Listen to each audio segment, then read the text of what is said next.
You're listening to the Central Indiana Sports Report with your host, Greg Mengelt.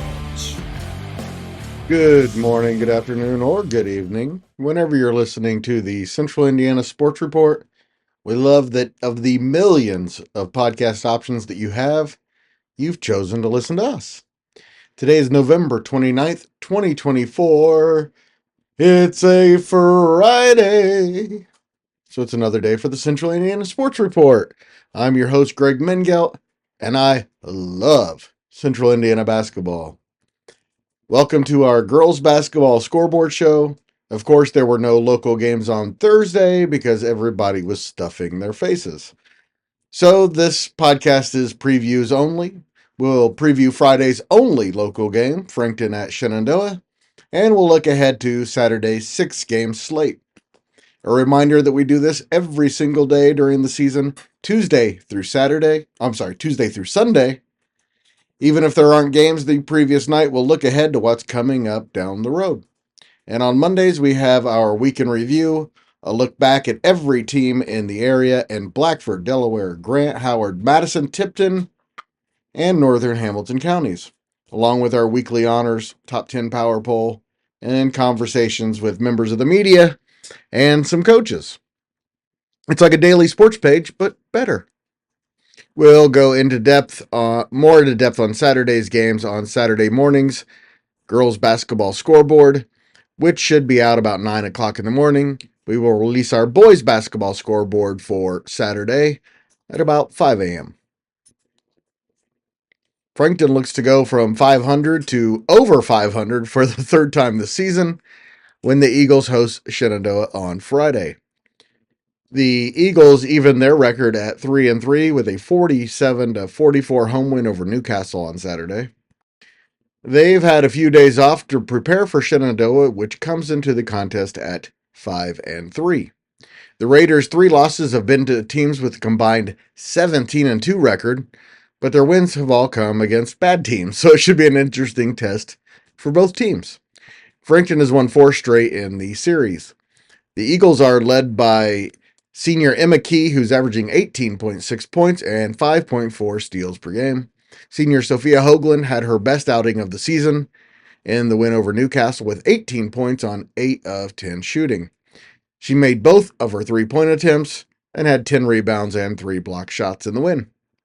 Shenandoah is led by junior Gabby Patrick and sophomore Grace Lee. Patrick is averaging almost 13 points, and Lee is averaging just over 12. They also combined for 15 rebounds and almost 10 steals per game. For Saturday's previews, we will start with the earliest games. At 11:30 a.m., 4-3 Pendleton Heights faces Southern Power Jennings County and the Sneakers for Santa single-day shootout at Brownsburg. The Arabians are coming off a 79-50 win at Chittard on Monday. Jennings is 1-4 after going 23-4 last year. We'll have more on this one and all of Saturday's games on Saturday's Central Indiana Sports Report. At noon, Muncie Central visits Richmond in an NCC contest.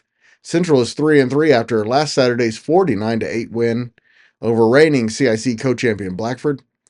The Bearcats have won 3 of their last 4 after going 2-20 a year ago. Central, Marion, Elwood, and Tipton have already surpassed last year's win totals. Richmond is 2-4 and beat Central by 42 points last year.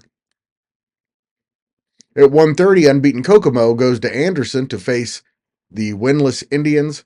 It is the North Central Conference debut for the Kokomo Wildcats, who are looking to go 6-0 for the first time since 2009-10. Anderson is 0-5 for the first time since that exact same year. Kokomo beat Anderson by 16 points in Kokomo last year.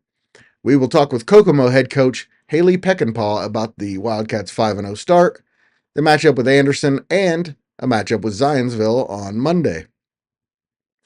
At 2:30, Hamilton Heights looks for its first win of the season at Huntington North. After going 23-4 last year, the Huskies are 0-5 against a tough stretch of schedule.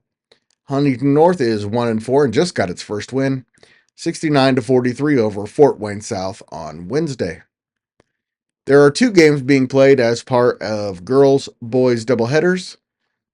So they'll be played at 6 o'clock. Wabash is 5-1 and has won 4 straight.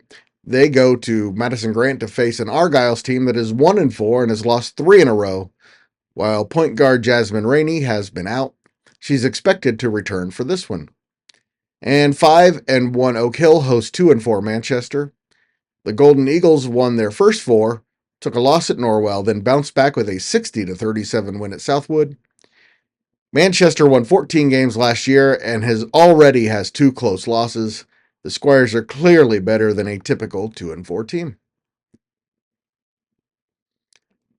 Thank you for listening. Please go right now and like, subscribe, or follow us so you don't miss a single segment.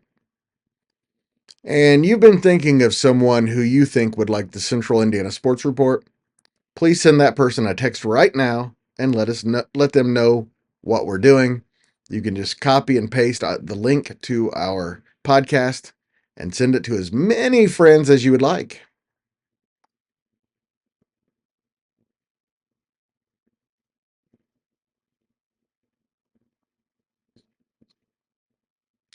The Central Indiana Sports Report is a product of ITG Media. And I love Susie.